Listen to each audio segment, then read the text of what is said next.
أعوذ بالله من الشيطان الرجيم. بسم الله الرحمن الرحيم. الحمد لله رب العالمين، والصلاة والسلام على أشرف الأنبياء والمرسلين وعلى آله وصحبه أجمعين. اللهم افتح علينا حكمتك واشرع علينا من خزائن رحمتك يا أرحم الراحمين. قال رب اشرح لي صدري ويسر لي أمري واحلل عقدة من لساني يفقه قولي. اللهم أخرجنا من ظلمات الوهم وأكرمنا بنور الفهم وافتح علينا بمعرفة العلم. سبحانك لا علم لنا إلا ما علمتنا إنك أنت العليم الحكيم. وصلى الله على خير خلقه سيدنا مولانا محمد النبي وعلى آله وصحبه أجمعين. الفاتحة. أعوذ بالله من الشيطان الرجيم. بسم الله الرحمن الرحيم. إياك نعبد وإياك نستعين اهدنا الصراط المستقيم صراط الذين أنعمت عليهم غير المغضوب عليهم ولا الضالين. السلام عليكم ورحمة الله تعالى وبركاته. Apa khabar semua, sihat? Baik, kita sambung kitab Munyatul Musalli. Kalau Jawinya muka surat berapa? Jawi muka surat 24. Kalau Ruminya 77. Ruminya 77. Itu kalau yang buku hijau ya 77. Dan ada buku yang edisi baru tu dia muka surat dia lain sikit. Baik.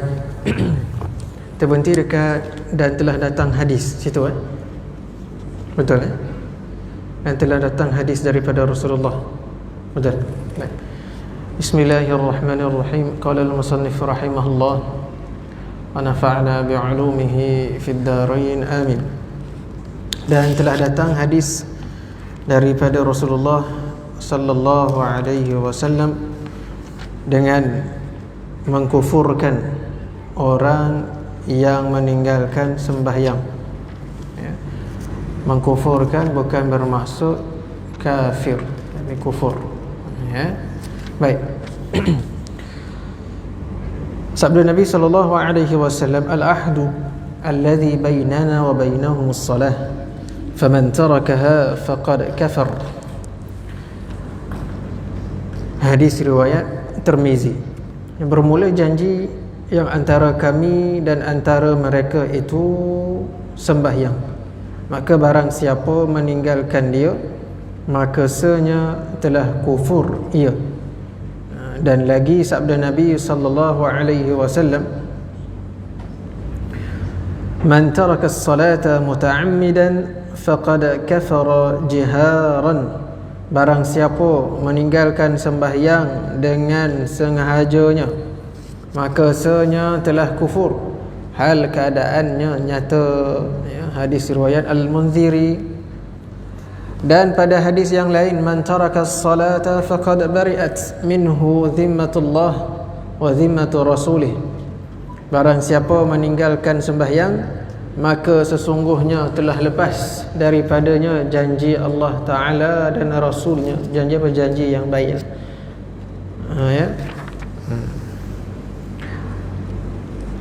Hadis riwayat Ahmad. Dan lagi sabda Nabi sallallahu alaihi wasallam. Jadi tadi hadis yang berkenaan tentang hukum orang yang meninggalkan sembahyang. Maka orang yang meninggalkan sembahyang dihukumkan sebagai kufur. Dalam mazhab kita, majoriti ulama menghukumkan kufur. Jadi kufur ni bukan bermaksud dia itu kafir, tidak. Tetapi kufur ni maksud dosa besar. Yang dihukumkan sebagai kafir ialah mereka yang mengatakan tak wajib sembahyang. Itu dia i'tiqad dalam hati dia itu, ataupun dia berpegang kepada sembahyang itu tidak wajib. Jadi kalau dia betul-betul berpegang begitu, maka hukumnya adalah kafir. Boleh terkeluar daripada Islam. Tapi kalau dia tinggal sembahyang dengan sengaja disebabkan malas ataupun sebagainya, jahil dan sebagainya, maka dihukum sebagai dosa besar dan kufur, iaitu kufur nikmat. Kufur nikmat. Baik. Jadi wajib qada lah.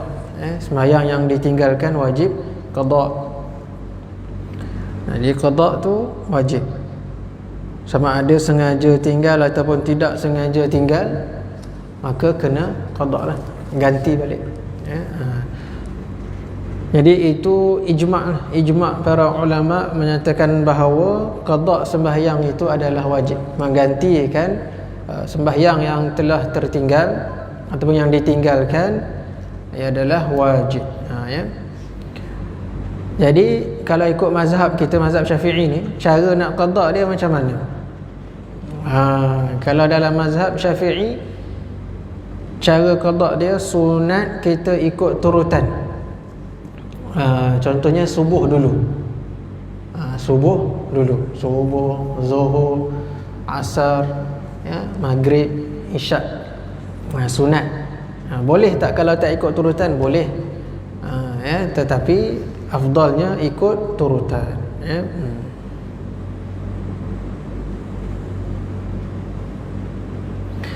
Jadi kalau kita contoh macam mana cara nak qada sembahyang tu, bila-bila masa sahaja. Bila-bila masa sahaja kita boleh qada sembahyang. Tak ada masalah.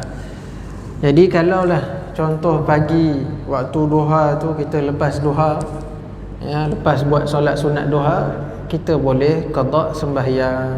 Boleh qada sembahyang. Nak qada berapa banyak waktu pun tak ada masalah.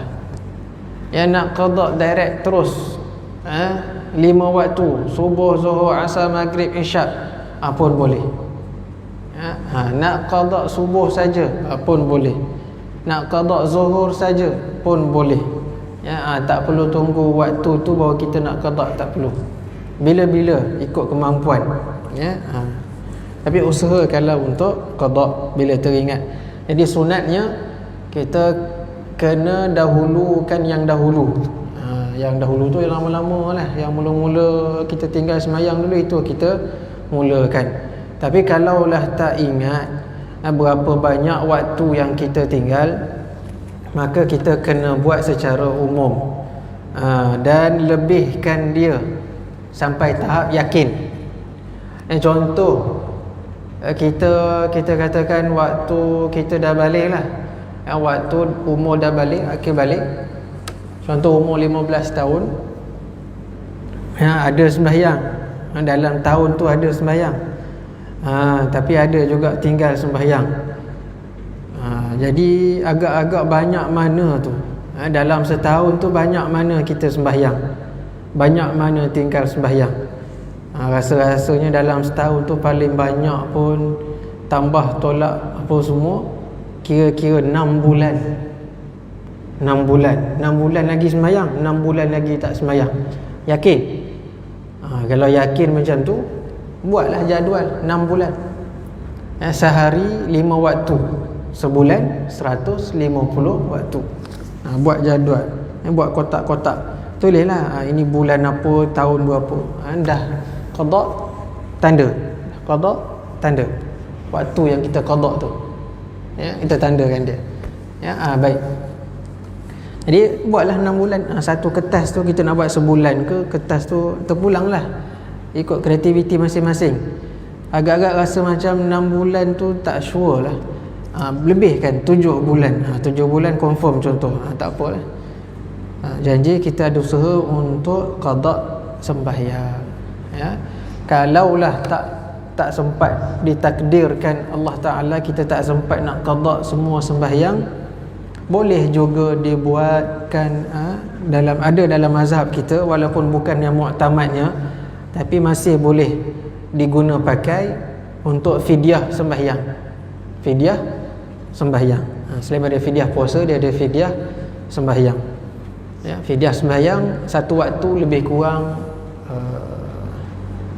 dia ikut berapa 500 kalau tak silap 560 gram beras untuk satu waktu. Kiralah berapa harganya tu. Boleh dibuat supaya kita dapat tampung sembahyang yang kita tak sempat nak qada. Itu kena buat tu. Sekurang-kurangnya ada ahli keluarga yang tahu. Sebelumlah kokoklah sebelum kita pergi, ini buku khas qada kita. Buku khas qada sembahyang. Kalaulah pergi nanti tolong cek tengok berapa kotak yang tak cukup. Tak apalah. Kita amanahkan pada yang orang yang kita percaya. Jadi dia cek-cek tengok, oh banyak lagi ni. Tak apalah. Jadi dia bolehlah kira kurang-kurang dan kita dapat tampung kita punya sembahyang yang kita tinggal dulu. Baik. Situ. Tersambung. Dan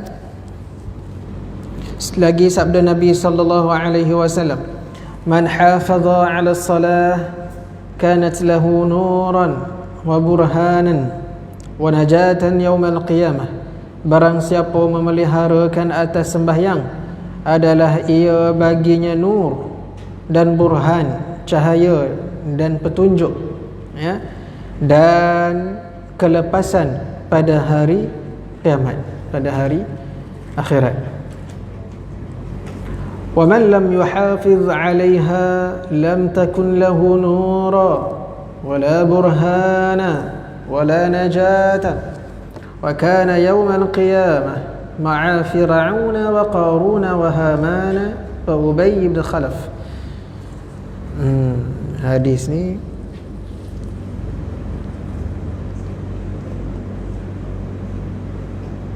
riwayat Ibn Hibban. Riwayat Ibn Hibban. Ada juga riwayat daripada Imam Ahmad. Baik. Dan barang siapa tiada memeliharakan atasnya, yakni atas sembahyang itu tiada ada nur, ya, tidak ada cahaya dan burhan dan kelepasan, dan adalah pada hari kiamat beserta Firaun dan Qarun dan Haman dan Ubay bin Khalaf.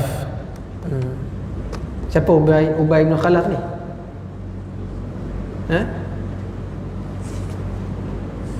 Siapa Ubay bin Khalaf?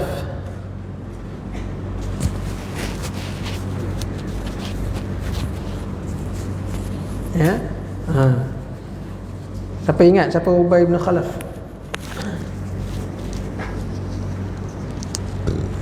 Zaman Nabi sallallahu alaihi wasallam, Ubay bin Khalaf.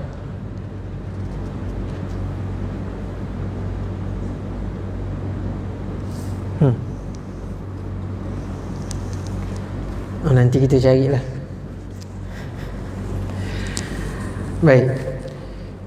Maka sesungguhnya telah dinaskan daripada beberapa hadis, ya, Rasulullah sallallahu alaihi wasallam dengan kufur yang meninggalkan sembahyang. Jadi nas-nas dalil-dalil yang dinyatakan daripada Rasulullah sallallahu alaihi wasallam dengan kufur mereka yang meninggalkan sembahyang. Jadi kufur ni adalah kufur nikmat, ya, yang hampir kepada keluar daripada iman. Ya, keluar daripada iman, tapi belum lagi keluar daripada iman. Ya, sebab itu yang mazhab kita, mazhab Syafi'i, yang mereka yang sengaja tinggal walaupun dengan sebab malas, tetap dikira Islam dan masih lagi di dalam iman, masih lagi dalam Islam. Cumanya ya, berdosa besar, ya, wajib bertaubat. Ya. Dan demikian lagi datang daripada beberapa sahabat dan salaf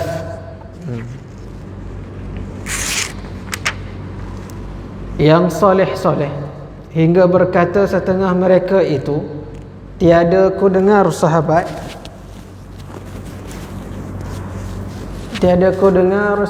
berkata pada suatu daripada segala amal, jika meninggalkan dia jadi kafir. Nampak? Ya, tiada aku dengar sahabat berkata pada suatu daripada segala amal, jika meninggalkan dia jadi kafir, melainkan sembahyang. Jadi dekat sinilah kadang-kadang orang tersilap faham bila baca hadis ni, yang tanpa orang kata apa, penjelasan daripada ulama dan sebagainya, tak mengaji dan sebagainya. Ya, sengaja tinggal itu adalah apabila dia katakan tak wajib sembahyang, i'tiqad dia, pegangan dia kata tak wajib sembahyang, maka itulah akan jadi kafir. Tapi kalau sengaja tinggal, tahu wajib sembahyang tapi dia tak sembahyang, makanya dia kufur. Ya, belum lagi kafir. Jadi nak kena faham elok tu. Ya.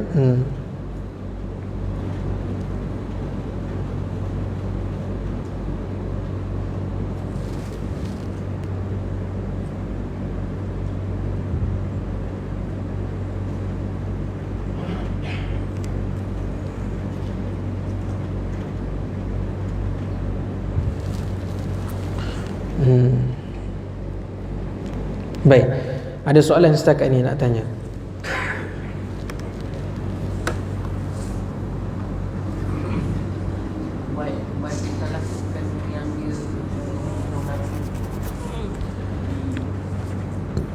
Ubay bin Khalaf. Ubay bin Khalaf, dia kira orang ya, yang satunya berdendam dengan Nabi SAW. Ya, dia ni orang suruhan siapa untuk membunuh Nabi SAW. Ya, dia itulah ya, memang dia yang dengan kedepannya memberanikan diri untuk membunuh Nabi SAW. Jadi Allah laknatlah ke atas dia tu. Sebab tu disamakan dengan Fir'aun, Haman dan sebagainya. Ya. Ada pun nama-nama yang lain tak dimasukkan dalam hadis tersebut. Ya. Kerana perbuatan dia tu terlalu jijik. Ya. Terlalu benci kepada Nabi SAW. Ya, dengan pilihan dia itu, lalu Allah Ta'ala melaknat dia lah. Ya. Baik, ada soalan lain? Nak buat yang qada ni, ya, nak sertakan iqamah atau tak perlu?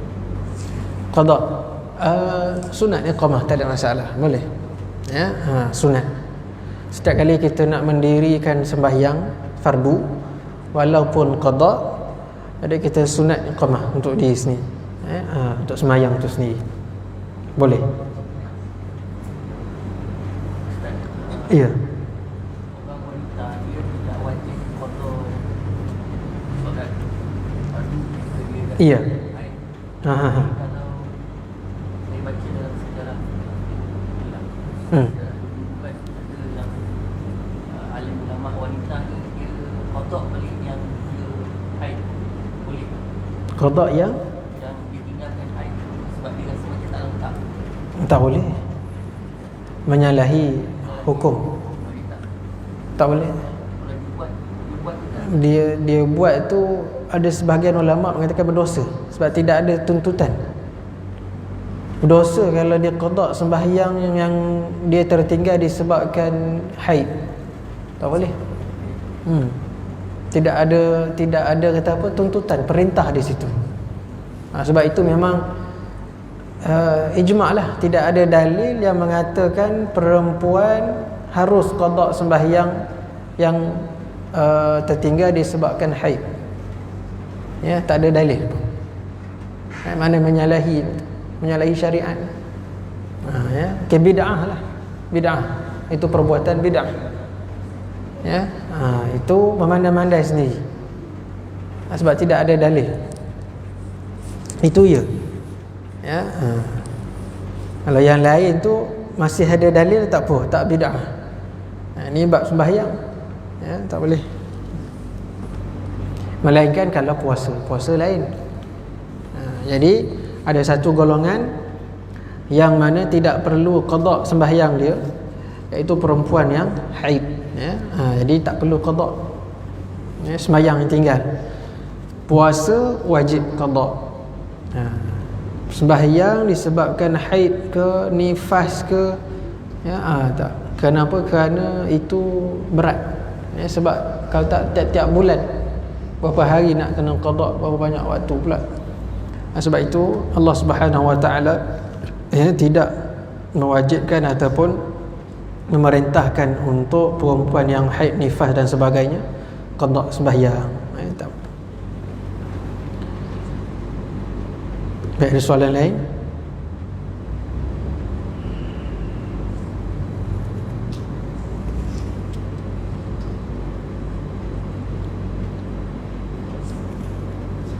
Ya. Kakak sembahyang zuhur dan asar kan. Ketika pada waktu malam kan, isyak kan. Iya. Suara itu boleh tak kita buatkan? Itu khilaf di antara Imam Ibn Hajar dan Imam Ramli. Ya. Jadi khilaf maknanya boleh salah satu. Walaupun sembahyang zuhur, tapi kita qada pada waktu gelap. Pada waktu gelap ni pada waktu malam lah, ataupun subuh ke, ya, maka boleh kita nak baca kuat pun. Itu khilaf. Ya, Syekh Ramli kata boleh. Kalau Imam Ibn Hajar kata tak boleh. Tapi dua-dua kita boleh pakai sebab dia khilaf yang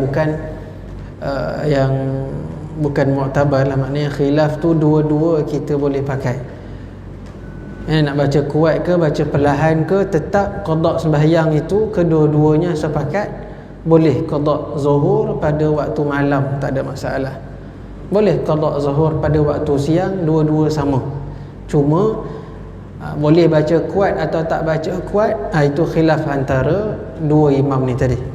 Ya. Jadi dua-dua boleh. Kalau nak baca kuat boleh. Nak baca perlahan pun boleh. Itu khilaf antara dua imam tu. Baik, ada soalan lain yang nak tanya?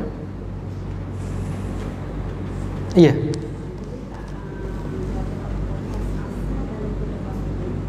Qada lepas asar ataupun lepas subuh, ada sebahagian dalam mazhab kita dibolehkan. Tak ada masalah. Boleh, walaupun waktu itu waktu yang dah lepas. Maknanya waktu dipanggil waktu tahrim, waktu haram. Ya, waktu tahrim atau waktu haram. Tapi kalau nak elakkan daripada orang kata apa, khilaf itu, tinggalkanlah. Buat waktu yang dibolehkan. Ya. Sebab ada pendapat mengatakan sembahyang kalau tertinggal wajib dipercepatkan qada dia tu. Sebab itu macam subuh kan. Subuh kita dah terlepas dah. Waktu subuh dah terlepas. Contoh kalau tertidur. Jadi bila terjaga tu nak sembahyang boleh. Tak ada masalah terus sebab kita tertidur tak sengaja contoh. Jadi qada ni tak perlu dilafazkan pun dalam niat. Ya, dalam niat tak perlu dilafazkan pun sebab sunat sahaja. istilah qada itu ganti sembahyang. Kenapa? Kerana kita sembahyang di luar waktunya. Jadi sebab itu digunakan istilah qada. Ya, istilah qada itu walaupun pada zaman Nabi ke Nabi SAW tak pakai istilah itu, tapi selepas itu digunakan istilah itu menandakan qada itu maksud dia menggantikan, ataupun maksud dia sembahyang di luar waktu tunai. Macam ni contoh maghrib, ya, contoh kita tidur asar, ya, lepas tu maghrib baru terjaga, asar tadi tak sempat nak sembahyang, kita sembahyang asar dalam waktu maghrib. Maksud dia kita dah menggantikan sembahyang asar sebab kita tak tunai asar tadi, dah di luar waktu. Itu nama dia qada, ya, contoh. Baik, boleh ya? Ada soalan lain?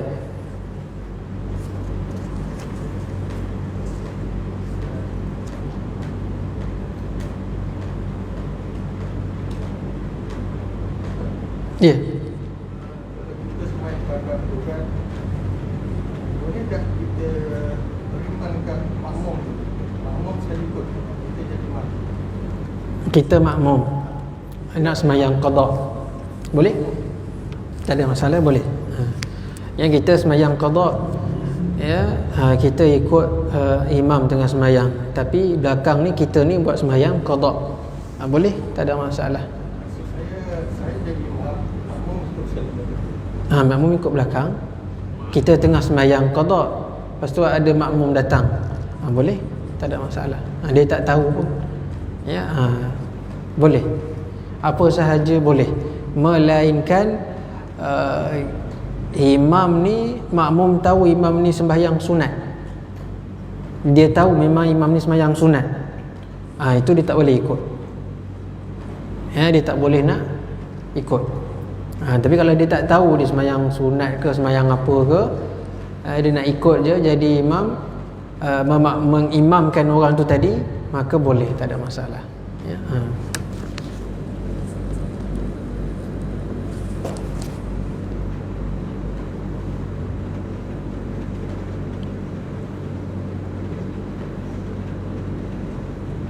Ataupun kita nak puasa ni, ada orang dia qada sembahyang dia dengan tarawih, contoh dia, dia nak qada sembahyang dia buat tarawih, boleh tak? Boleh, cumanya tak boleh dia nak gabungkan niat tarawih dengan qada. Cuma dia berimamkan imam tarawih, tapi dia sedang buat sembahyang qada. Jadi dia tak dapatlah tarawih tu, ya, dia tak dapat tarawih, tapi sebabkan dia nak qada sembahyang dia semangat, ya, jadi dia ikut imam tarawih. Faham? Jadi boleh, tak ada masalah. Cuma dia tak dapatlah fadilat qiyamul Ramadan itu. Malam mendirikan Ramadan tak dapat fadilat lah. Dia cuma dapat fadilat mengerjakan sembahyang fardu walaupun dia qada. Ya, ini ada sebut dalam fatwa Imam Ramli, ya, Syekh Ramli ada sebut. Jadi boleh. Jadi terpulanglah, nak yang mana satu boleh pilih. Agak-agak kalau rajin kan nak qada masa tarawih itu buatlah. Tapi fadilat qiyam Ramadan tu tak dapat.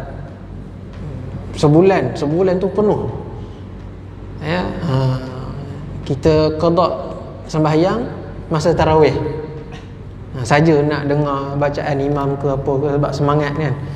Jadi sebulan tu penuh kita qada sembahyang. Orang buat 8, kita tengoklah waktu apa yang kita qada tu. Ataupun orang buat 10, kita dah jadi 40 contoh, ya. Setiap kali 2 rakaat kita qada sembahyang yang 4 rakaat, kita naik. Orang sebelah pun pelik tengok kan, apa sembahyang apa dia buat ni, ya. Rupanya dia qada apa? Qada isyak. Setahun isyak dia tinggal contoh, kan? Jadi dia qada isyak lah. Jadi isyak saja yang dia tinggal contohnya lah. Misalnya kata kan, jadi orang 10 rakaat dia 40, sebab dia buat isyak semua. Jadi habis berapa? 10 waktu. Kalau sebulan 30 hari, 30 waktu. 30 waktu. Jadi sehari dia dapat 10 waktu. Okey dah tu. Kalau setahun berapa? 30 darab 12. Berapa?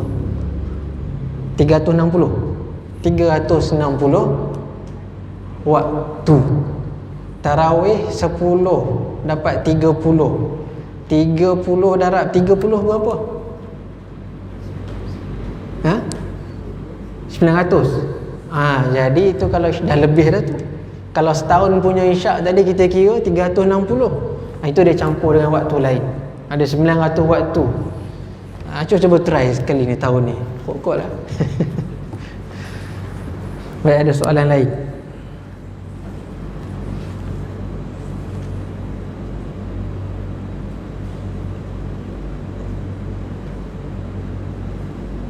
Kes orang tu murtad tu dia rasa dia tembak. Kes mengaku murtad, tak tahu tak, kita tak jelas kemurtadan dia itu, belum jelas lagi kemurtadan dia ya, sebab masih lagi orang kata apa, ada lapiknya itu. Jadi kita tak boleh hukum dia itu dah terkeluar daripada Islam. Kalau dia cakap pun kalau dia katakan dia kata dia rasa macam nak keluar Islam, rasa macam nak keluar, tak boleh hukum murtad lagi. Dan hukum bukan kita yang tentukan, melainkan hakim yang menentukan ya. Jadi melainkan jelas dia sebut sekian dengan ini dia mengaku dia keluar daripada Islam ya, dan betul-betul dengan hatinya dan sebagainya, barulah kita katakan dia itu dah murtad. Tapi itu pun tetap kena di depan hakim jugalah, kok mana pun ya. Tapi kalau dia sekadar dia katakan dia rasa nak keluar, belum ya. Bukan senang kita nak mengeluarkan seseorang itu daripada Islam ya. Dia serius pun belum lagi kita boleh cakap dia keluar daripada Islam ya. Belum lagi, itu hakim yang kena tentukan ya. Kita jangan cepatlah sangat. Itu kita doalah, doa kepada Allah Ta'ala, mudah-mudahan ya masing-masing dapat hidayah ya. Sebelum tu kan ada kes murtad kan ni, yang wanita Indon tu kan kahwin dengan orang India tu. So sekarang ni masalah ni bukan di masalah dia keluar, dia telah menghina agama Islam. Dia mengatakan air Zam-Zam tu sama dengan sungai Gangga. Lepas tu batu Hajarul Aswad tu ada kaitan dengan Dewa Sivalingam. Dan masjid ada bulan sabit, Dewa Siva pun ada bulan sabit. Dia maksudnya yang perempuan pun dia kata agama Islam dengan sama. Adalah pihak-pihak kumpulan yang menjawablah soalan ni. Jadi tak benar. So nak kata pada Ustaz tu macam mana ni? Itu jelah kita kena tahu secara peribadi dia itu bagaimana, apa pegangan dia dan sebagainya ya. Jadi sebab murtad ni bab riddah ya, bab murtad dia ada murtad dengan qaul, dengan perkataan, dengan fi'il, dengan perbuatan, ataupun dengan qalbi, dengan hati. Keluaran dia tak nampak. Yang wanita itu dia dah keluar dari Islam, dia dah kahwin tu, dah ada anak dah. Kalau dah nyata memang dia bukan Islam, kira bukan Islam lah. Kalau asal dia Islam, jadi kalau memang nyata dia bukan Islam, maknanya dia dah murtad lah. Dia murtad, dia dah tinggalkan Islam. Tapi apapun, bila kita sebut begitu, seorang yang dah Islam, seolah-olahnya dia keliru dengan dia punya diri sendiri Ya, dia seolah-olahnya lah dia katakan diri dia, saya keluar daripada agama nak masuk agama. So tak ada beza pun. Cuma kamu keliru agama yang mana. Ya, saya rasa saya nak keluar daripada agama, kemudian saya nak pergi kepada agama. Sama aja. Tapi sebenarnya kamu keliru agama yang mana? Adakah agama yang nak pergi itu adalah lagi baik? Adakah agama yang kamu nak pergi itu agama yang betul? Daripada agama kepada agama, tetap agama juga. Tapi agama mana yang kamu tahu yang betul, yang salahnya?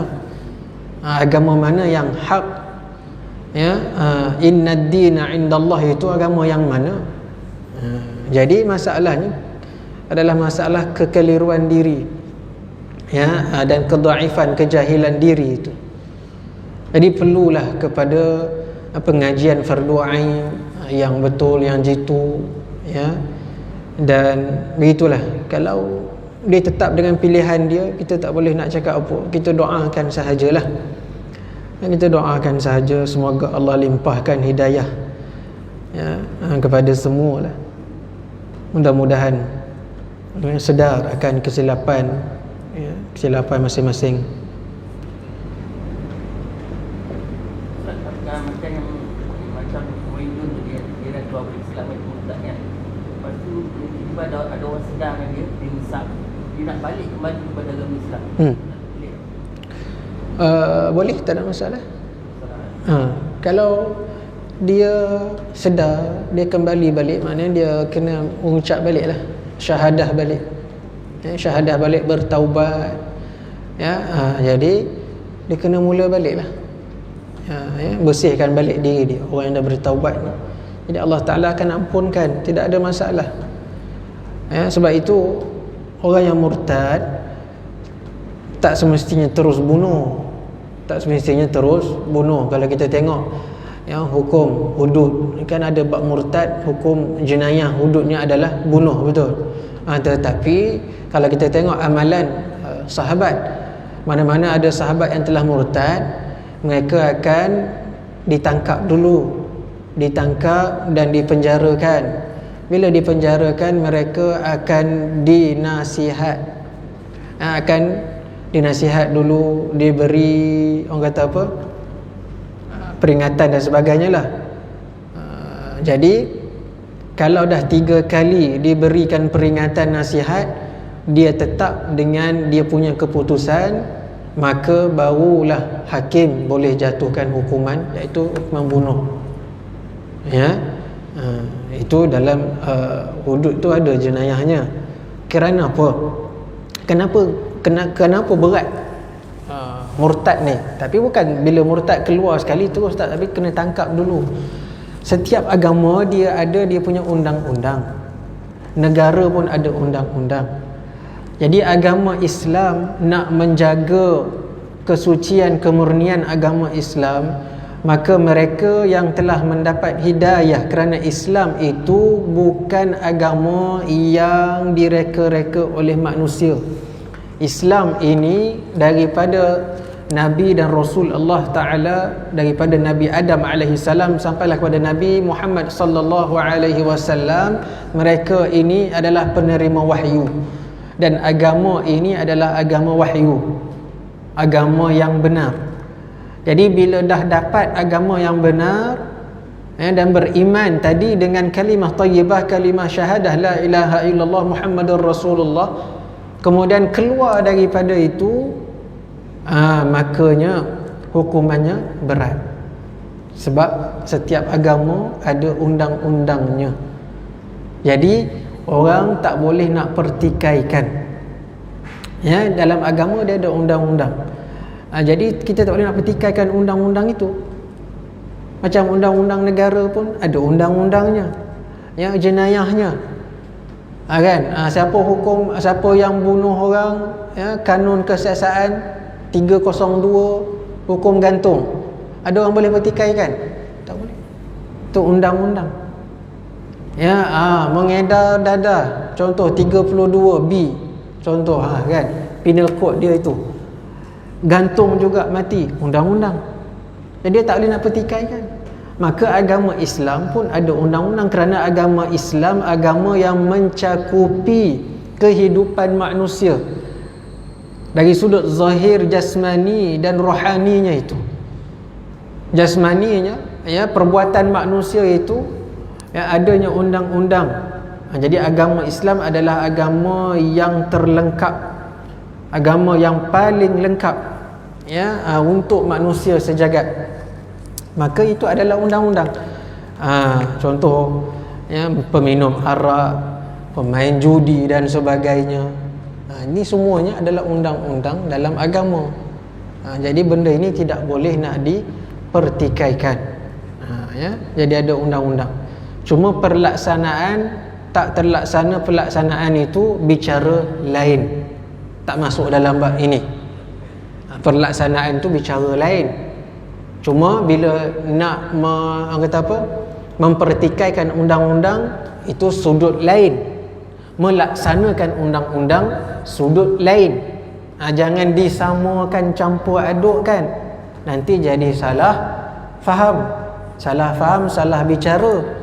Bila dah salah bicara, gaduh. Bila dah bergaduh, tak boleh nak bersatu, pecah belah. Itulah akibat dia.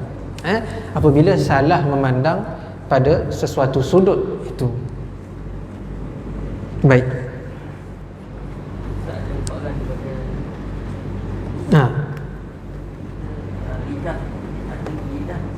Lidah yang sentiasa memuji Allah dalam masa yang sama mencaci umat.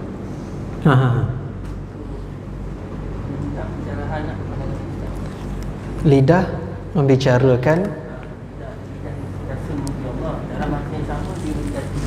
lidah sentiasa puji Allah dalam pada masa yang sama dia duduk mencaci manusia.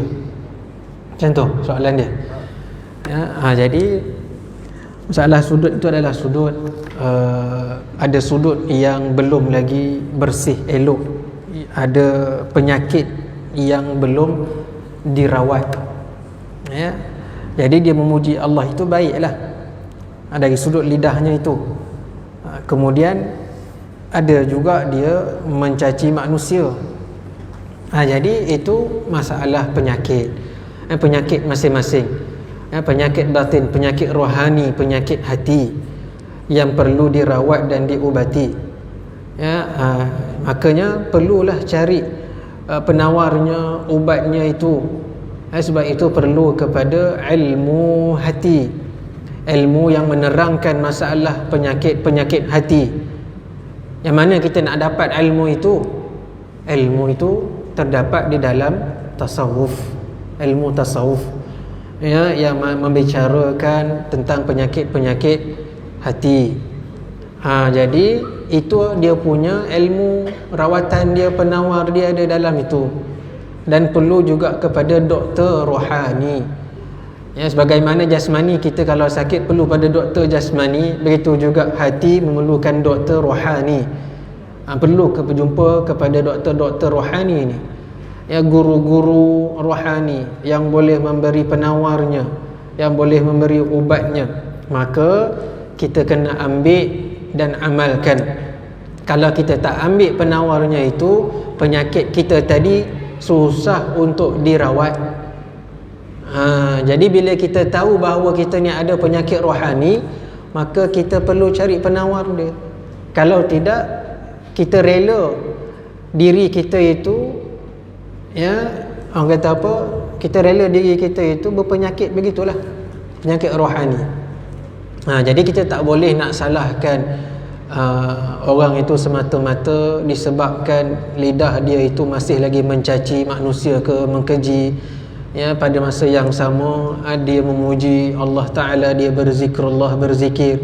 Itu sudut-sudut dah bagus, tapi ada penyakit yang belum dirawat. Maka kena rawatlah. Setiap orang ada penyakit dia, ya, ada penyakit masing-masing.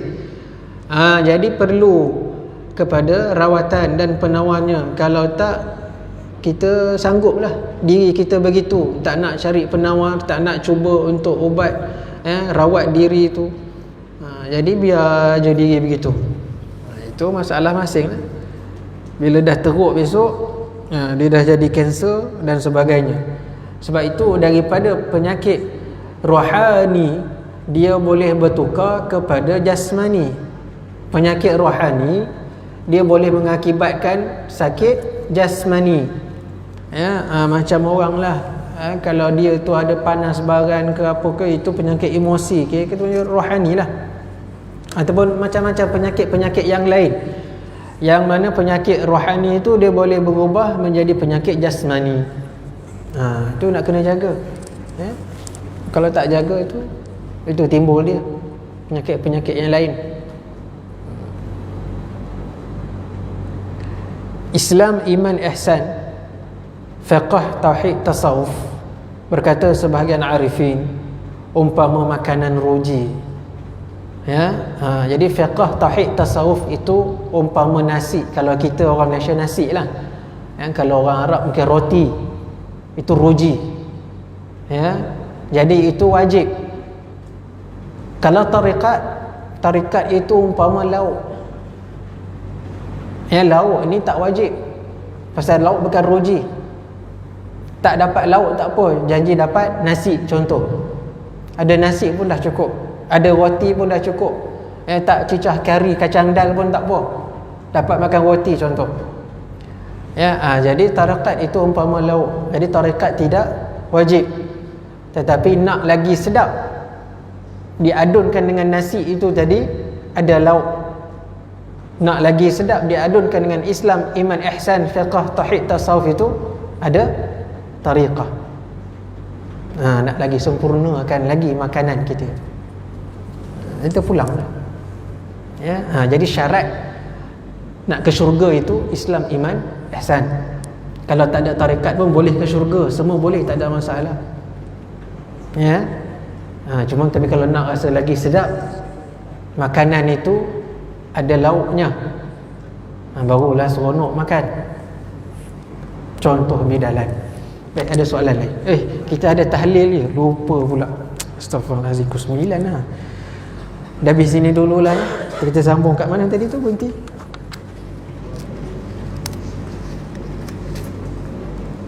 Maka takut olehmu, situ.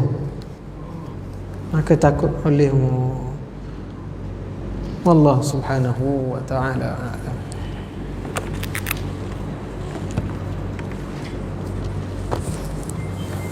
Yang nama tahlil yang itu hari ke? Ke minggu lepas dah buat nama itu? Nama lain pula. Yang ini ada Haji Abdul Wahab dengan Hajah Sharifah.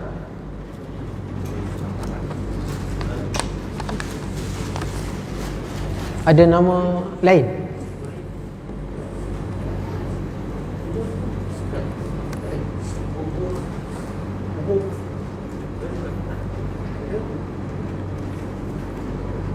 Yang nama ramai-ramai lepas dah buat dah.